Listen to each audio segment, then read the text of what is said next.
Boa noite a todos.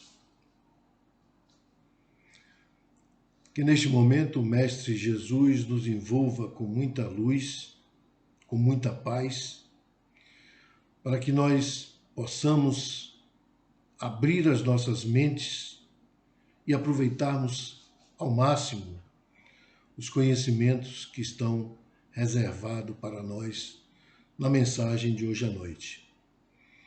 Dando continuidade à doutrinária virtual da Casa da Esperança, hoje nós falaremos do capítulo 16 do livro Primícias do Reino, de Amélia Rodrigues, psicografado por Divaldo Franco.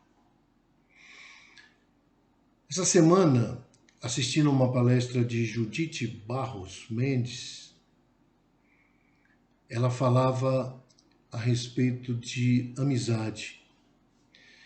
E falava da amizade dentro do contexto desse capítulo da família de Betânia, porque existe muita coisa que está intimamente ligado. E eu pergunto para vocês, quem de nós não tem um amigo sincero? Quem de nós não tem alguns amigos? Como é bom ter amizade. E amigo é aquele que chega na nossa vida e acampa no nosso coração, e a recíproca deve ser verdadeira. Nós também, por identidade, acampamos no coração dele.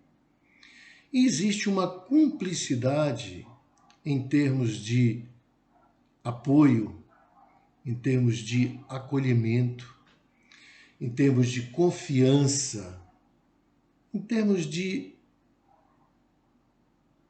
trocarmos ideias, confidências.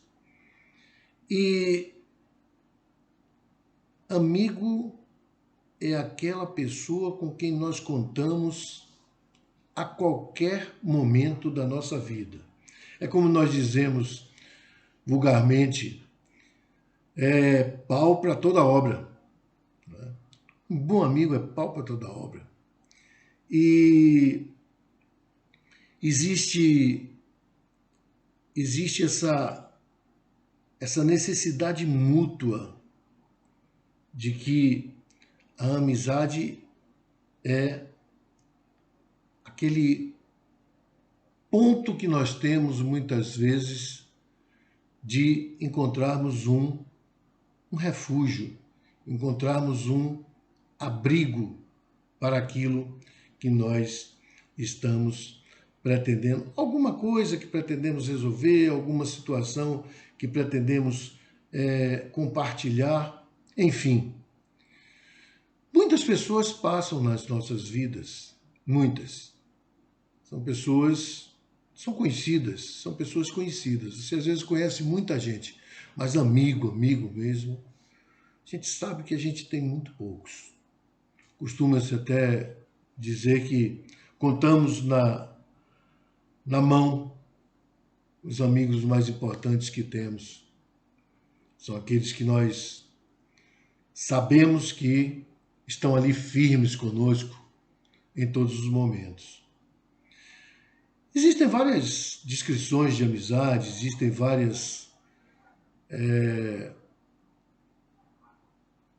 poesias e canções que falam sobre amizade, mas eu tenho uma que eu gosto muito, que é de Renato Teixeira, em parceria com Dominguinhos, que diz o seguinte, que a amizade sincera é um santo remédio, é um abrigo seguro.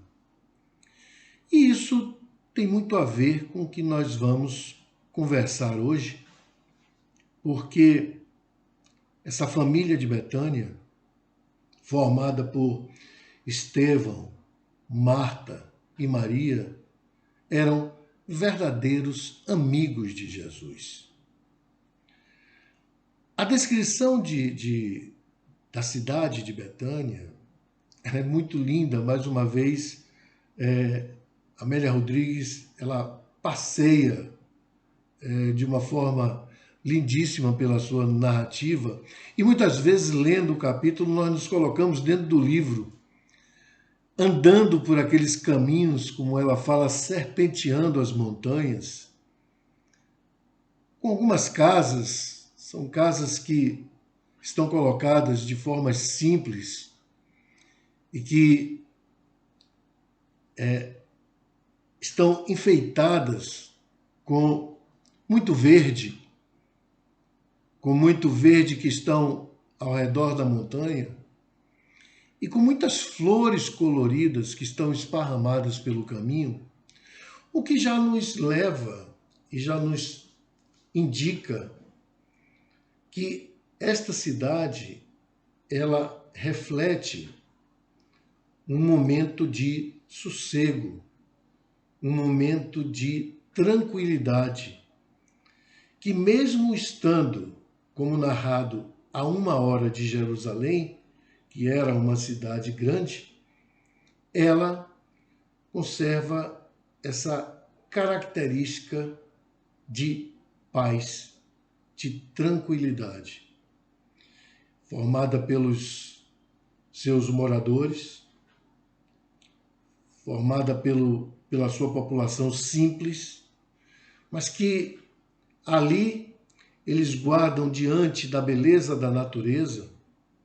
essa coisa tão linda que muitas vezes nós buscamos, que é um refúgio, que é um lugar onde a gente precisa, às vezes, refazer algumas coisas da nossa vida. A gente chama muitas vezes de eu quero ir para algum lugar que eu consiga recarregar a bateria, ter um novo ânimo, reanimar-me, ter uma nova forma, um novo vigor. E muitos de nós também buscam esse tipo de local e cada um tem a sua forma de entender e de buscar esse lugar ideal. Betânia, nesse caso, era um lugar de refúgio buscado por Jesus para justamente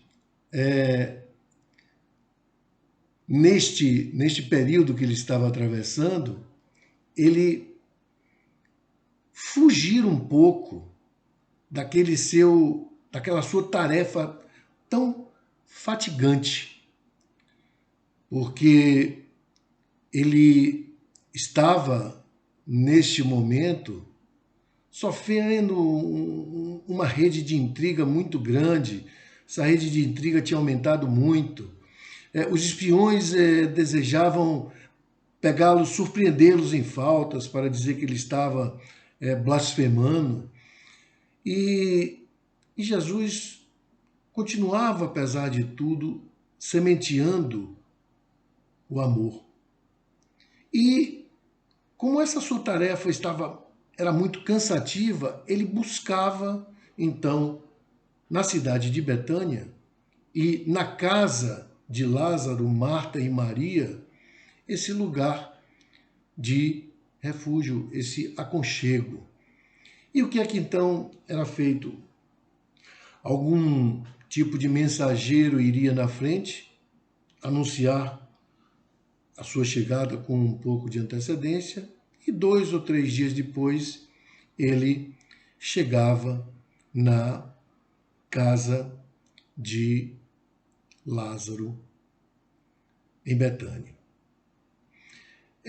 Durante todo esse tempo em que ele estava enfrentando essa turbulência, onde ele precisava se refazer em determinados instantes, tem uma passagem muito interessante.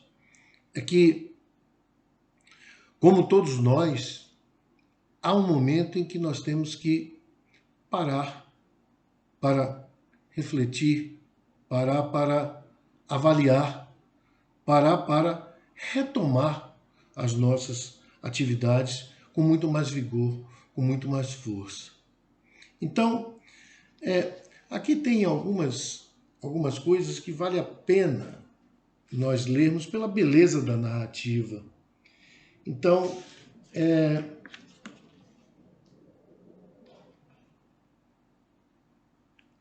O remanso que era Betânia fazia-se agradável refúgio após as afatigantes jornadas. Diversas vezes Jesus procurara aqueles sítios para retemperar o coração e alentar outros corações. Olha que coisa linda. Além de retemperar o seu coração, ele também naquele momento ele estava retemperando o coração dos outros. Então,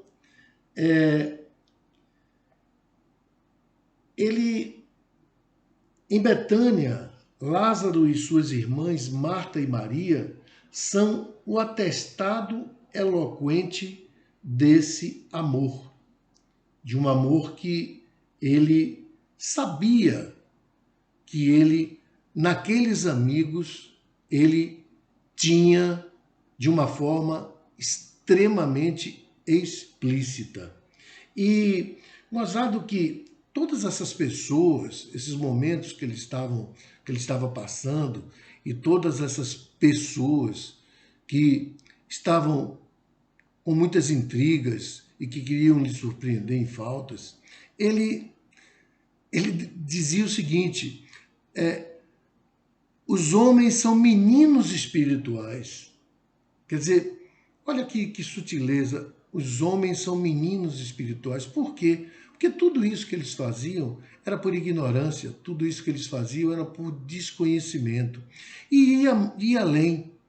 O ódio é a consequência do amor selvagem atemorizado. Quer dizer, você age com ódio quando você se sente acuado. Então você reage com uma certa violência para que é um mecanismo de defesa. Assim é no entendimento de Jesus.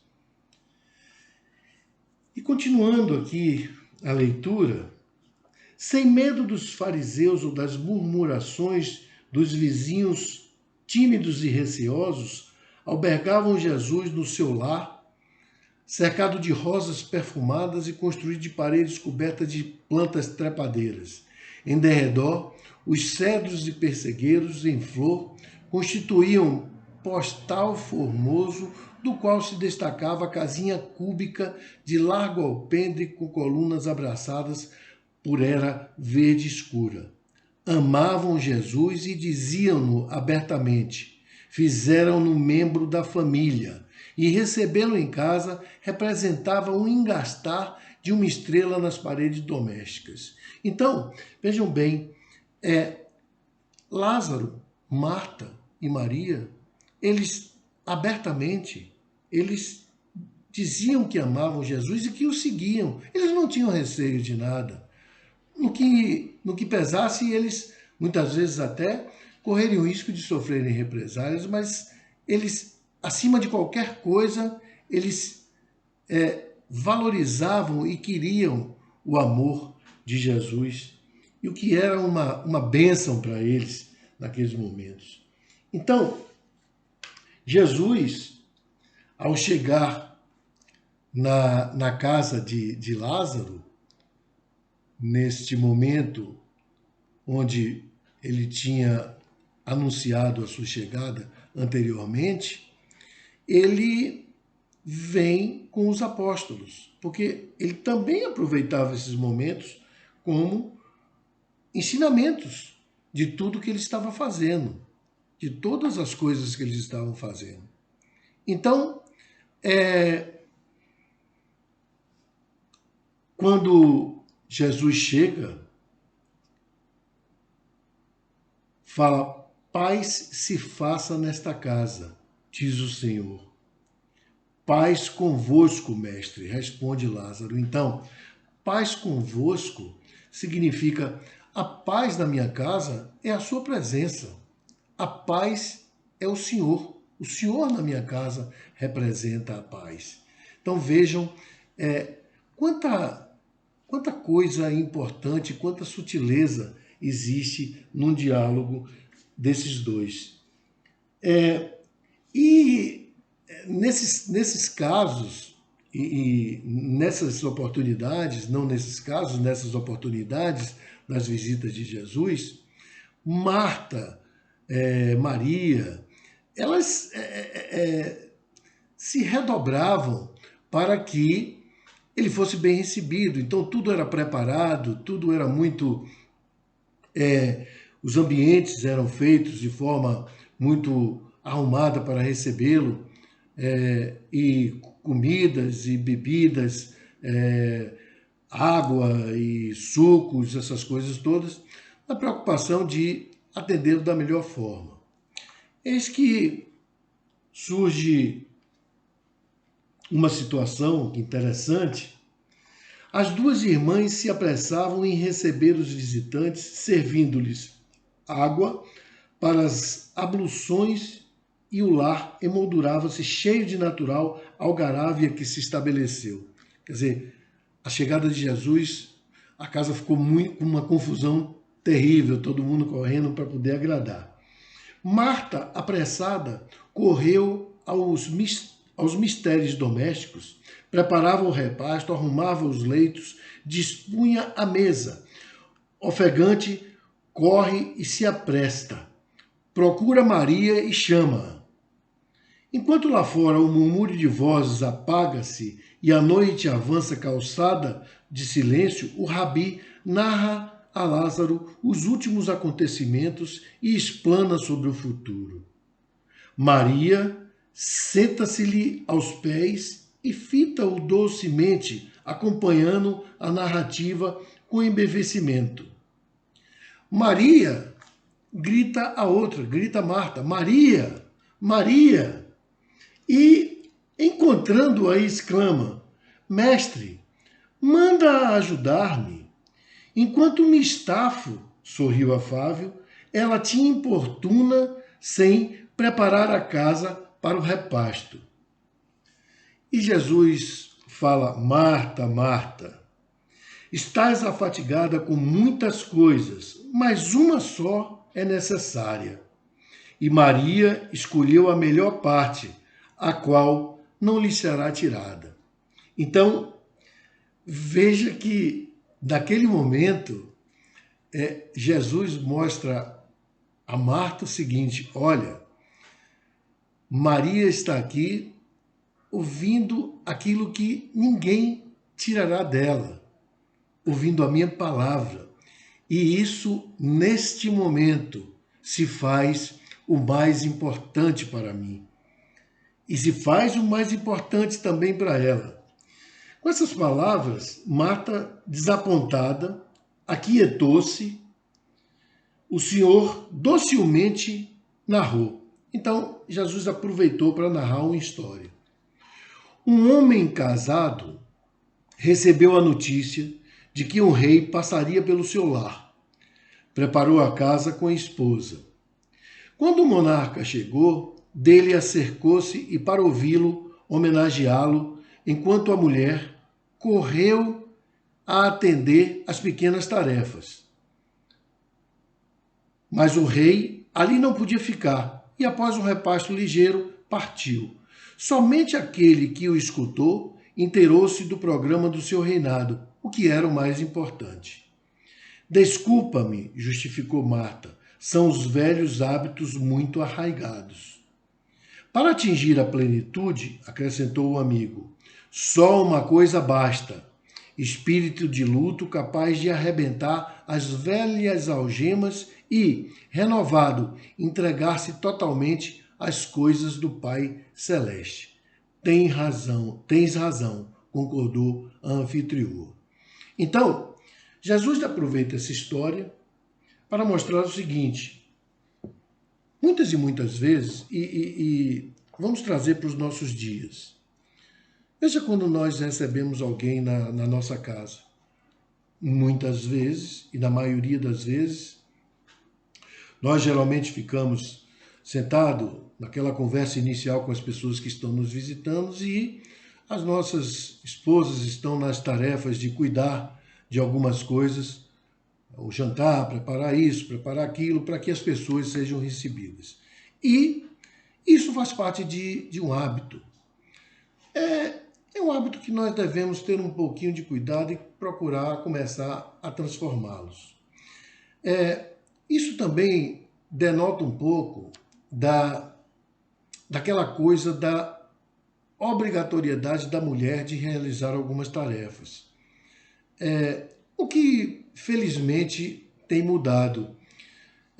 Eu acredito que quando nós estamos em conjunto e que nós estamos numa conversa com alguém, os assuntos que estão tratados e que são tratados são inerentes a todos e a importância deve ser a mesma para todos que estão ali presentes. Então, muitas vezes, uns escutam uma parte, outros escutam outra parte, quando o ideal é que todos estivessem participando daquela mesma conversa. Neste caso, e aqui Jesus fala com muita propriedade, que é o seguinte: às vezes, a coisa mais importante ao receber, a coisa mais importante ao acolher é escutar, é ouvir, ver a mensagem que existe naquele momento, ver o que é que a gente pode tirar de proveito melhor daquele encontro. E nesta oportunidade onde ele está visitando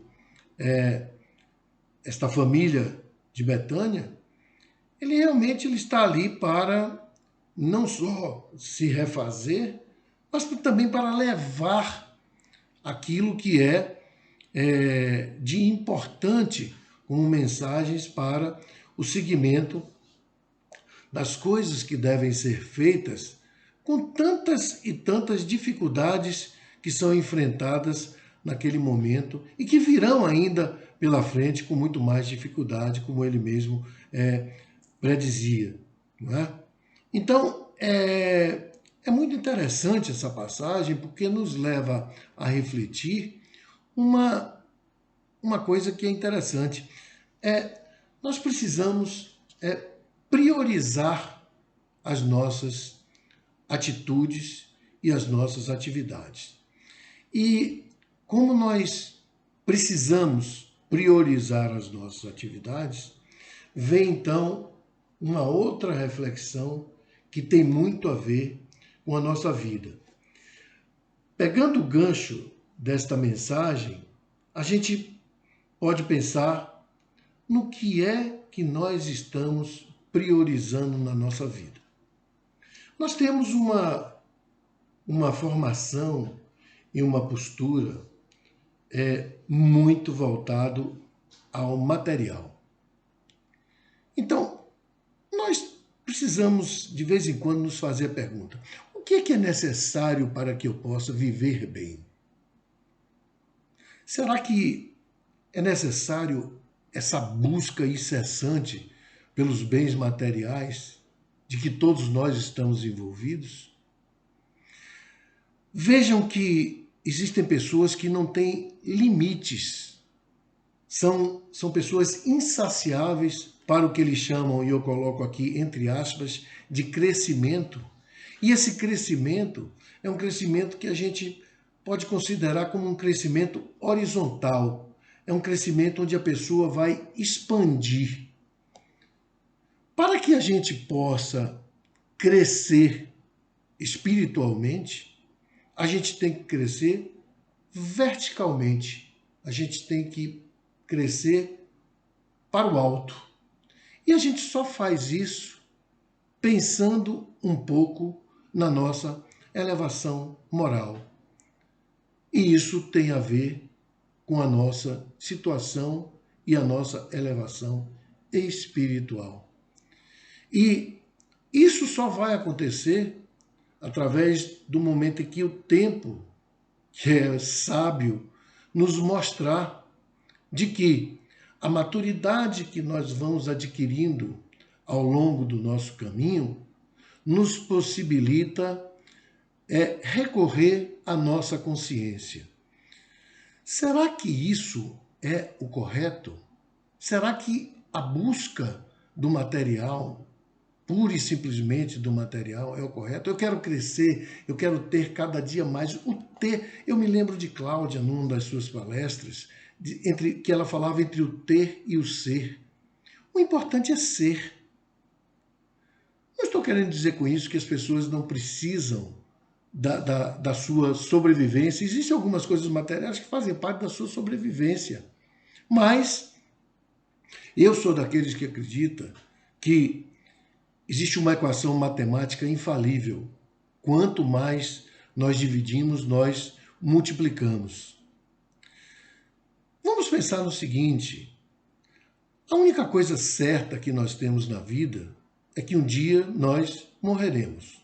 Não sabemos quando, não sabemos como, não sabemos de que forma, mas nós devemos procurar vivenciar a vida de uma forma possível, dentro daquilo que lhe parece a melhor forma. Eu recorro aqui a Cora Coralina, que diz algumas coisas, tem algumas coisas lindíssimas. Ela fala: não podemos acrescentar dias à nossa vida, mas podemos acrescentar vida aos nossos dias. Uma coisa que eu tenho muita convicção é que o tempo não se compra. A vida, ela está aí. A vida está esperando as nossas atitudes. E depende muito de nós, todo esse vivenciamento. Quer dizer, as escolhas são minhas, a forma de fazer, sou eu quem vou escolher. Tem coisas que estão dentro de mim que só eu posso resolver. Ninguém pode resolver por mim. Então, uma outra coisa, uma outra frase que eu gosto muito de Cora Coralina: todos estamos matriculados na escola da vida, onde o mestre é o tempo. É o tempo que vai nos mostrar e nos ensinar determinadas direções que nós muitas vezes não temos. Então, se nós pudermos, ao longo da nossa jornada, identificarmos realmente o que é prioridade, nós vamos ter um vivenciamento, eu acredito que muito mais feliz. Claro que dentro da felicidade relativa que nos é permitido nesse nosso planeta. Nós chegamos aqui sem nada e partiremos sem nada na visão material. E fecho aqui com um poemazinho pequeno de Cora Coralina, onde ela diz: fechei os olhos e pedi um favor ao vento. Leve tudo o que for desnecessário. Ando cansada de bagagens pesadas. Daqui para frente, levo apenas o que couber no bolso e no coração. Então, essa coisa é muito linda. E quando ela fala nas bagagens pesadas, e nós analisarmos isso de perto, eu, em alguma outra palestra, já disse, vez por quando, por outra, eu mergulho dentro de mim e procuro retirar aquelas impurezas que eu acho que me fazem mal. São aqueles lixos que nós temos dentro de nós e que nos faz mal. Identificar isso não é muito fácil. Só é possível se você começar a se conhecer melhor. E nesses mergulhos que se faz, a gente consegue retirar e jogar fora. Ninguém pode fazer isso por nós, só nós mesmos. Ninguém pode fazer isso pelos outros, só a outra pessoa mesmo é que poderá fazer. Então, mas é importantíssimo que nós tenhamos essa coisa bem viva dentro de nós, essa consciência de que, tirando essas bagagens pesadas, tirando essas coisas que nos fazem mal, que estão, que estão dentro de nós de uma forma que estão interferindo muito negativamente na nossa vida, nós vamos estar bem melhores. Então, levo apenas o que couber no bolso e no coração. Quando ela fala o que couber no bolso, é o mínimo que precisamos, e ela se refere às coisas materiais, mas no coração levamos muitas coisas, muitas coisas. Então, o que podemos fazer, o que devemos fazer para vivermos melhor, eu diria que tirar o peso dessas impurezas, autoconhecer-se é uma coisa que é fundamental. E ainda falando sobre a responsabilidade que cada um tem de realizar a sua tarefa, de buscar priorizar o que é melhor na sua vida, numa palestra também que assisti de Alberto Almeida, ele fala uma coisa interessante. É uma frasezinha curta, mas que diz muito. A tua vida em tuas mãos. Veja se isso não é verdade. Quer dizer, a você pertence a responsabilidade de fazer o segmento da sua vida. Até mesmo com todas as dificuldades, o fato da aceitação, o fato da mudança, uma série de coisas que se possa... Porque muita gente acha que não, que a vida, não sei o que, todo mundo fala, a vida é isso, a vida é isso. Não, a vida está aí. A vida está aí. Nós é que temos que... Não vamos atribuir à vida a responsabilidade de nada. Nós é que temos responsabilidade.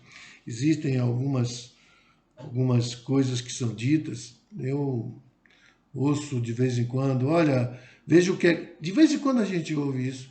Olha o que é que a vida fez da gente. Não é a pergunta não é essa. E o questionamento não é esse. O questionamento certo deveria dizer o seguinte: o que é que a gente fez da nossa vida?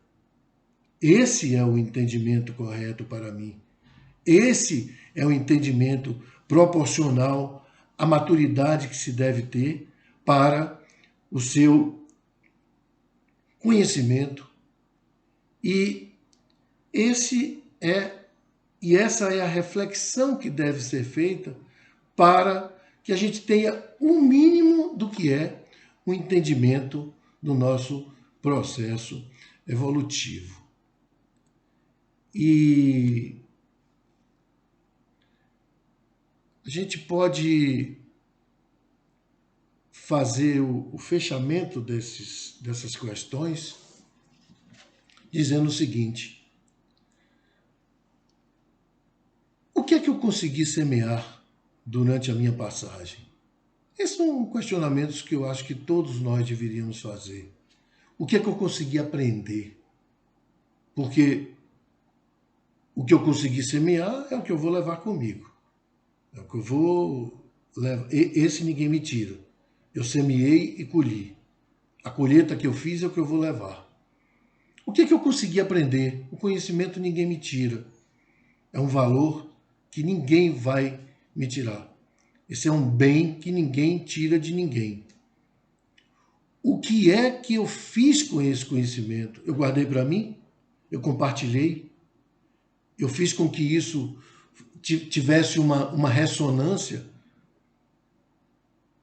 Eu pratiquei amor ao próximo? Eu realmente pratiquei isso? Vamos fazer uma avaliação, porque a gente fala muito, a gente ouve muito, a gente estuda muito, mas o importante é a gente saber se realmente nós estamos fazendo isso. O que eu consegui modificar na minha vida na direção do bem e da ética? Quer dizer, essas coisas são importantíssimas para que nós possamos, à luz dessas reflexões, verificarmos se nós cumprimos aquilo que está destinado dentro da nossa missão. E aqui, finalizando o texto, o mestre fala o seguinte: os vencedores do mundo, enquanto vivem, estão inquietos, e quando atravessam um umbral do túmulo, estão sempre vencidos e sofredores, atados às amarras da retaguarda. Somente os que conseguem vencer o mundo e suas alucinações ascendem verticalmente no rumo da glória espiritual sem infortúnio. Por essa razão, o Filho do Homem não possui uma pedra para repousar a cabeça, embora as aves dos céus tenham ninhos e as serpentes e os lobos possuam covis. Desdenhando todas as coisas, a uma apenas se atém, a amar a todos indiscriminadamente, a fim de que o reino de entendimento em perfeita comunhão de ideias prontamente se estabeleça entre as criaturas da terra. E esta avaliação tem muito a ver com tudo aquilo que nós estamos vivendo e que tudo aquilo que nós estamos refletindo nessa nossa avaliação.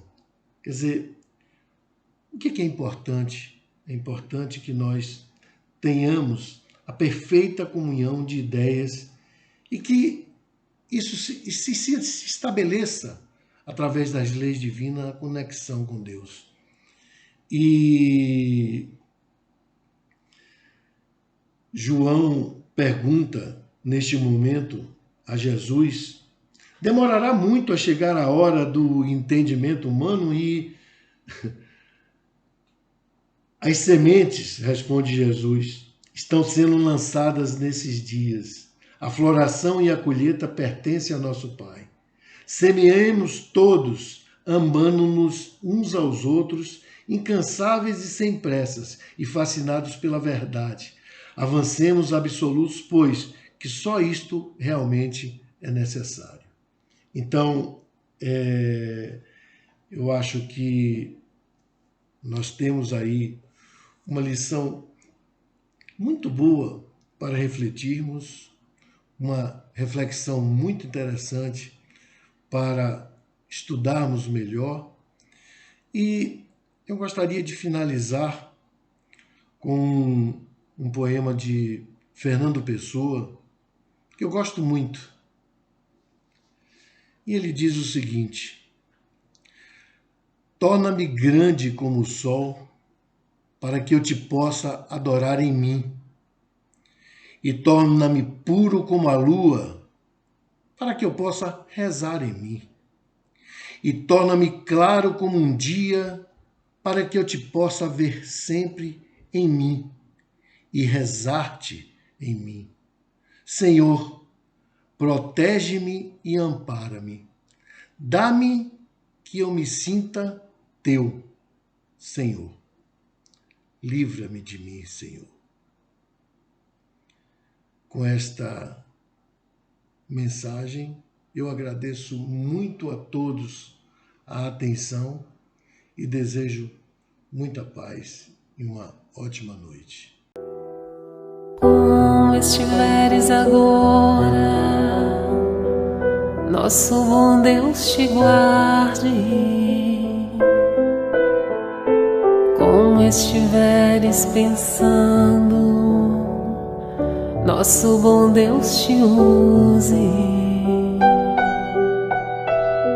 Onde te encontres na vida, que Deus te ilumine. Com quem esteja seguindo, nosso Senhor te guie.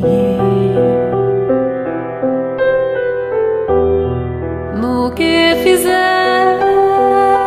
tu, peço ao bom Deus que possa te amparar, e em cada passo teu a mão de Deus virá te abençoar.